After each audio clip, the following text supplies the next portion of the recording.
హైదరాబాద్ ఉప్పల్ స్టేడియంలో విజిలెన్స్ విచారణ కొనసాగుతుంది. ప్రస్తుతం అక్కడ హెచ్సీఏ ప్రెసిడెంట్ జగన్మోహన్ రావు అందుబాటులో లేరు.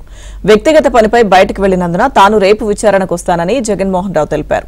ఇక హెచ్సీఏ సెక్రటరీ బసవరాజు నుంచి విజిలెన్స్ అధికారులు వివరాలు సేకరించారు. అనంతరం బసవరాజు స్టేడియం నుంచి వెళ్లిపోయారు. ఇంకా స్టేడియంలోనే విజిలెన్స్ విచారణ కొనసాగుతుంది.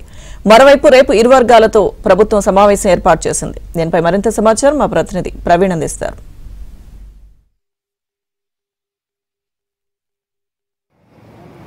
హైదరాబాద్ క్రికెట్ అసోసియేషన్ కు మరోవైపు సన్ రైజర్స్ హైదరాబాద్ కు ఇద్దరి మధ్య తలెత్తినటువంటి వివాదం ఇప్పుడు తారాస్థాయికి చేరిందని చెప్పాలి. ఎందుకంటే విజిలెన్స్ ఎంక్వైరీకి కూడా రాష్ట్ర ప్రభుత్వం ఆదేశించింది. ఎందుకంటే ఎస్ఆర్హెచ్ పైన తీవ్రమైనటువంటి ఒత్తిడికి గురి చేయడం, వేధింపులకు గురి చేస్తూ ఉంది. తమకు ఎక్కువ టికెట్లు ఇవ్వాలంటూ కూడా హైదరాబాద్ క్రికెట్ అసోసియేషన్ ఇబ్బందులు గురి చేస్తుందంటూ కూడా వాళ్ళు మెయిల్ చేయడం జరిగింది. ఆ మెయిల్ ఆధారంగా రాష్ట్ర ప్రభుత్వం సీరియస్గా పరిగణలోకి తీసుకొని ఎస్ఆర్హెచ్ నుంచి వెళ్ళినటువంటి టికెట్స్ ఎన్ని, కాంప్లిమెంటరీ టికెట్స్ ఎన్ని ఇస్తున్నారు, వాటిని ఏదైనా బ్లాక్ మార్కెట్లో అమ్మకాలు చేస్తున్నారు, వీటన్నిటిపైన కూడా పూర్తి స్థాయిలో విచారణ జరిపి నివేదిక ఇవ్వాలంటూ కూడా ఇప్పటికే విజిలెన్స్ అండ్ ఎన్ఫోర్స్మెంట్ డీజీకి కూడా రాష్ట్ర సీఎం ఆదేశాలు జారీ చేసినటువంటి పరిస్థితి కనపడుతుంది.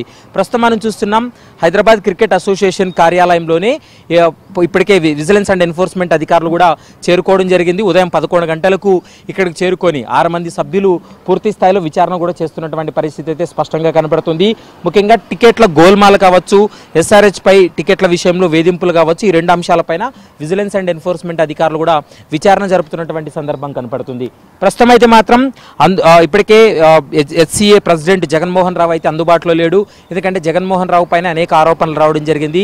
జగన్మోహన్ రావును టార్గెట్గా చేసుకొని ఎస్ఆర్హెచ్ కూడా కంప్లైంట్ చేసినటువంటి పరిస్థితి కనపడుతుంది. కాబట్టి ప్రస్తుతం మనం విజువల్స్లో కూడా చూస్తున్నాం. ఇప్పటికే ఉదయం 11 గంటల నుంచి కూడా విజిలెన్స్ అండ్ ఎన్ఫోర్స్మెంట్ అధికారులు పూర్తి స్థాయిలో విచారణ కూడా కొనసాగిస్తున్నారు. గడిచినటువంటి 2 సంవత్సరాలు వీళ్ళు అంటే హెచ్సీఏకి వచ్చినటువంటి టికెట్లు ఏంటి, ఆ టికెట్లు దాదాపు 3,900 టికెట్లు ఏవైతే ఉన్నాయో ఆ టికెట్లకు సంబంధించినటువంటి కొన్ని వివరాలను కూడా విజిలెన్స్ అండ్ ఎన్ఫోర్స్మెంట్ అధికారులు కూడా అడుగుతున్నారు. మరోవైపు వ్యక్తిగత అంటే ఇక్కడ వ్యక్తిగత సిబ్బంది కావచ్చు, మరోవైపు ఆఫీసులో పనిచేసేటువంటి సిబ్బంది కావచ్చు, కమిటీలో ఉన్నటువంటి వారందరినీ కూడా విచారణ జరపాలనేది ప్రస్తుతం అయితే మాత్రం విజిలెన్స్ అండ్ ఎన్ఫోర్స్మెంట్ అధికారులు భావిస్తున్నారు. అందులో భాగంగానే సిబ్బందిని అయితే మాత్రం ఈరోజు క్వశ్చన్ చేస్తున్నటువంటి పరిస్థితి.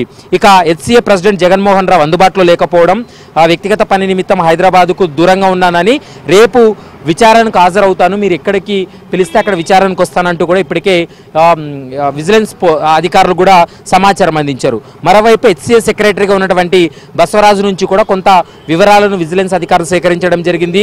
ఇక స్టేడియం నుంచి కొద్ది నిమిషాల క్రితమే సెక్రటరీ వెళ్ళిపోయినటువంటి పరిస్థితి కనపడుతుంది. ఇంకా హెచ్సీఏ కార్యాలయంలోనే ప్రస్తుతం విజిలెన్స్ అధికారులు అయితే మాత్రం పూర్తి స్థాయిలో విచారణ కూడా కొనసాగిస్తున్నటువంటి పరిస్థితి కనపడుతుంది.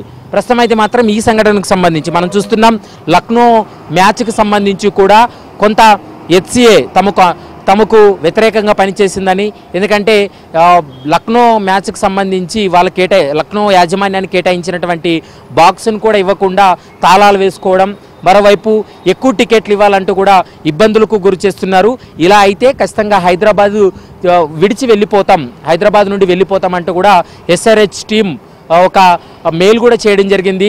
ఆ మెయిల్ని ఆధారంగా చేసుకొని హైదరాబాద్ బ్రాండ్ ఇమేజ్ను దెబ్బతీసే విధంగా ఎవరు వ్యవహరించినప్పటికీ కూడా కఠినంగా వ్యవహరిస్తామంటూ కూడా రాష్ట్ర ప్రభుత్వం ఇప్పటికే హెచ్చరిక ఇచ్చినటువంటి పరిస్థితి కనపడుతుంది. అందులో భాగంగానే ముఖ్యంగా ఐపీఎల్ టికెట్లు ఇటు బ్లాక్లో ఎక్కువగా దందా కొనసాగుతుంది. ఐపీఎల్ టికెట్లు ఎక్కడా కూడా ఆన్లైన్లో కొనుగోలు చేయడానికి కూడా వీలు లేకుండా పోయింది. కాబట్టి వీటన్నిటిపైన కూడా సుదీర్ఘంగా విచారణ జరపాలంటూ రాష్ట్ర ప్రభుత్వం విజిలెన్స్ ఎంక్వైరీకి ఆదేశాలు ఇవ్వడంతో ప్రస్తుతం డీజీగా ఉన్నటువంటి కొత్తకోట శ్రీనివాసరెడ్డి ఆధ్వర్యంలో ఈ విచారణ కొనసాగుతుంది. రేపు ఎల్లుండి 2 రోజుల పాటు కూడా ఎస్ఆర్ఎస్ టీంతో పాటు హెచ్సీఏకి సంబంధించినటువంటి కమిటీ మెంబర్స్ కూడా విచారణ జరిపి పూర్తి స్థాయిలో వాళ్ళ స్టేట్మెంట్ రికార్డ్ చేసేటువంటి అవకాశాలు అయితే కనపడుతున్నాయి. Video journalist Pramod Praveen Kalavala, ABN Andhra Jyothi.